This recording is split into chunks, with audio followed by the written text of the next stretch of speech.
was brought up on a farm, so I was used to doing things. I always liked working with my hands, played a lot of sport.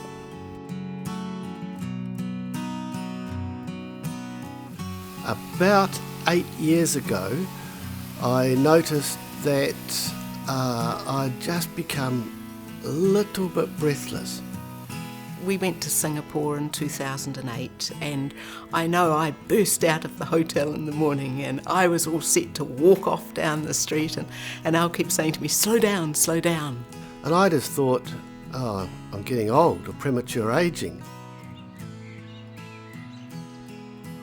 My blood pressure began to fluctuate and lethargy started to set in. And try as hard as you like, you can't do things. Then food became a bit of an optional extra. And quite a number of things I didn't like. I started getting itches over my body. And then there was no way my legs could be comfortable. And you get really nasty cramps at night and just feeling grotty. And the thing with kidney disease is you don't look sick, you don't act sick, and unless you're actually talking about it to other people, nobody would really know you had anything wrong with you. I've known for a long time that was happening, and I was hoping that it wasn't going to happen. But it has.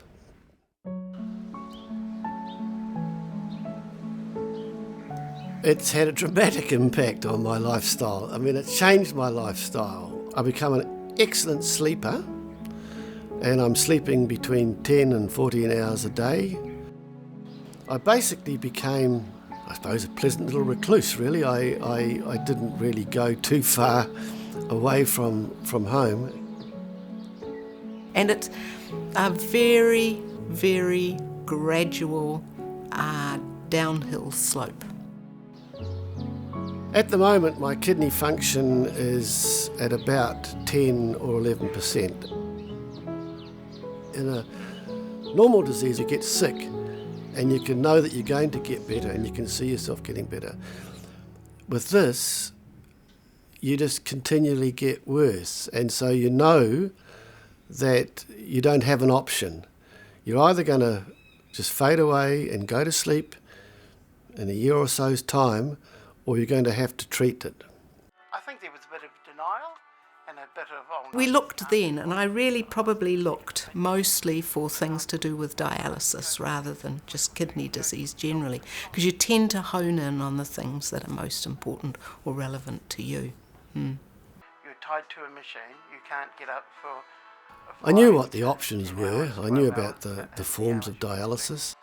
But from my point of view, there is no option. But the advantage of it. And it's not a hard decision to make. I mean, you hesitate initially because you think, this is my kidney.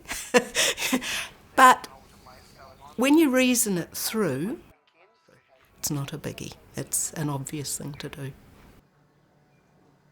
We've been married for 41 years. In some sense, she didn't have an option either, because if I wasn't doing things, she's not doing them. I'm not happy to do those things if Al can't. Just doesn't seem right. Barb's got a spare kidney, and they're good kidneys, and her life won't be affected, and my life will be greatly affected. So it's a win-win situation. We were just hoping that she would be eligible to be a donor. The process of working out both the donor and the recipient takes about a year. And at times it does seem a bit tedious, but I understand why medically they want to get it right. And particularly from a donor's point of view, you don't want to put a donor at risk for the sake of a recipient. I think doctors now have a lot more flexibility about what drugs they can use to make sure that your compatibility is enhanced. Main thing is that your bloods don't have antibodies that might fight one another. And it turns out that she's pretty much a universal donor, and I'm pretty much a universal recipient. So, as she said, after 41 years of marriage, the blood hasn't fought, so we're okay. They use two teams, one for the donor and one for the recipient, and it makes a lot of sense. They want to have a doctor that can advocate for his or her patient without influence of the other side of the party, and they want to avoid coercion. You get a good sort of medical check and your bloods are taken to make sure that there's nothing untoward there, that you don't have diabetes or anything like that. I had an ECG in the hospital and you're weighed and measured. They need to see that your kidneys are going to be healthy, and your kidney, taking one away, is not going to impact on your health. And if they're quite confident that that's going to be the case, then things go ahead. It is tricky when you're dealing with a person that you love and you're concerned very much for. So it sort of magnifies that risk. It's not going to have an effect on my lifespan. Although my renal physician, who has been advocating for me and for my health, did point out that there has been some recent research that indicated there may be a small effect. Life is a risk, I figure. You walk out the door, you walk across the road, it's a risk. And this is a very calculated risk. It's backed by really good, research. Brilliant sort of people in the hospital. We've had wonderful physicians, and talking to the anaesthetist and the surgeon, they're all lovely people. The nurses have been great. So, I just have faith in those people. They know what they're doing. I haven't done things like fall out of aircraft or do anything like that. I'm not that kind of person. So this is quite within the acceptable range, if you like. Yeah.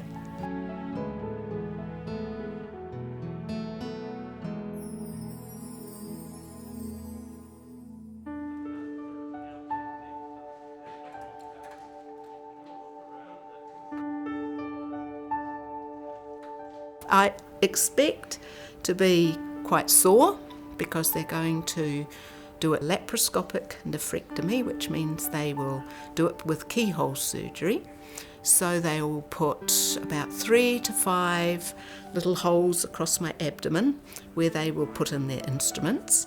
They will puff me up a little bit with gas to make spaces so that they can do that. They will then make an incision in my pubic area large enough to take the kidney out. And then they'll sew me up.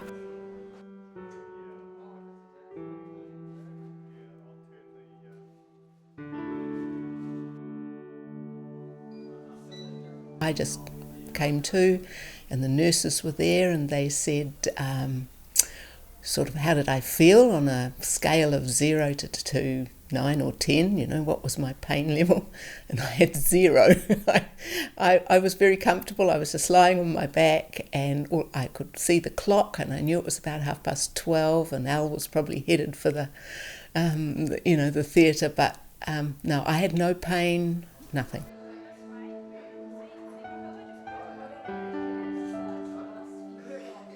It's a strange mixture of excitement and apprehension.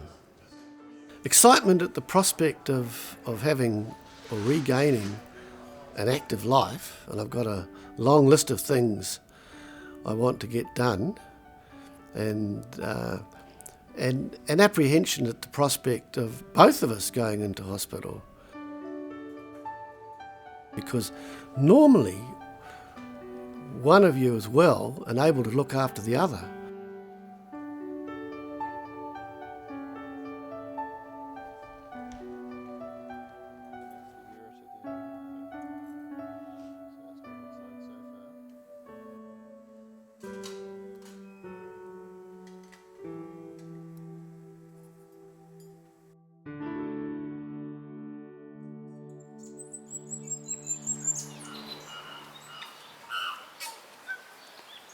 When you've been married for 40 years, your life tends to sort of be a bit like this. And you slow down with the person. And Elsa sort of came to, and the first thing I noticed were these two bright blue eyes, you see, which I haven't seen sort of for quite a while. I woke up and felt totally different. I could feel it both mentally and physically. I've got much more mental agility. Most things have changed. I've lost the breathlessness, I've got more energy, I've got motivation, my legs feel fine, I've got my appetite back. He's feeling good because suddenly he is feeling good. I'm just feeling normal with a tender tummy, shall we say. So, and treating myself very carefully, yeah. All my pain that I've ever had has been the sort that could be controlled by Panadol. The creatinine level, which measures your kidney function, they measured that in the hospital, and that resumed normal sort of conditions quite quickly. Appetite doesn't change or anything like that, so you feel just the same.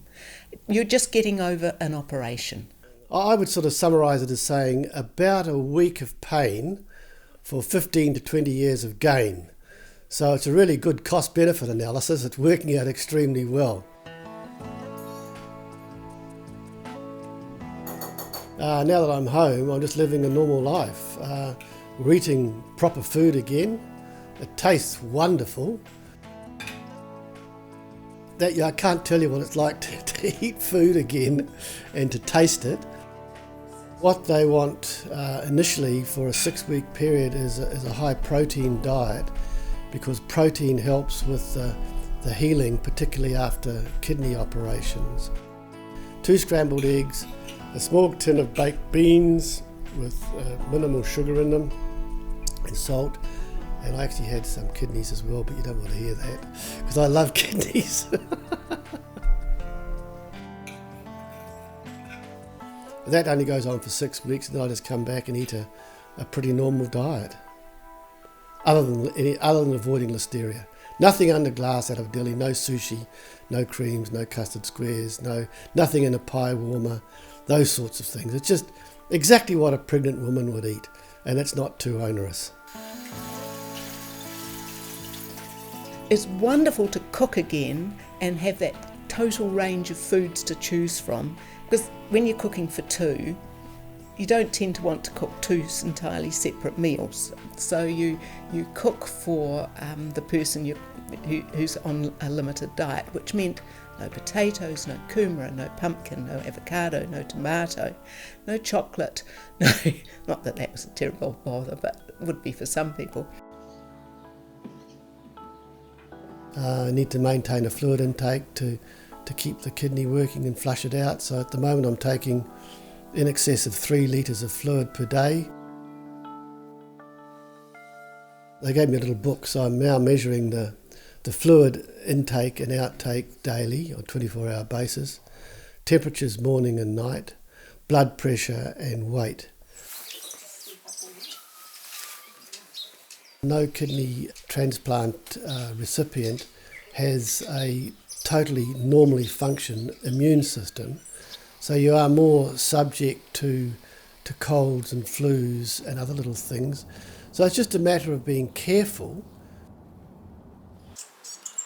There's no great hassle. You talk to people who've had a kidney transplant, and they say they have been better afterwards than they were before, simply because they've looked after themselves. It's just a matter of every 12 hours taking the immunosuppressants. The medication might appear daunting to some people, but it doesn't bother me at all. And that will continue for the rest of my life.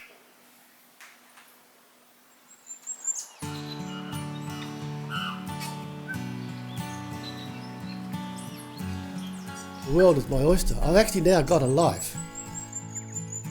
Previously I was it was just passing me by. I've lost a lot of muscle tone and I'm nowhere near as fit as I used to be. So my ability to walk is limited not by the breathlessness and by the lack of motivation or energy, but by the strength in my legs and my body. So I just have to build that up by walking and getting exercise. When you're living with somebody who's been confined pretty well to a chair, and you see somebody walking around just like they used to, and without puffing, and it's worth it, definitely, yeah. It's way exceeded what I even dared to hope. People have talked about it as being transformational, and it certainly is. But I didn't actually dare to hope that it could be as good as it is. It is fantastic.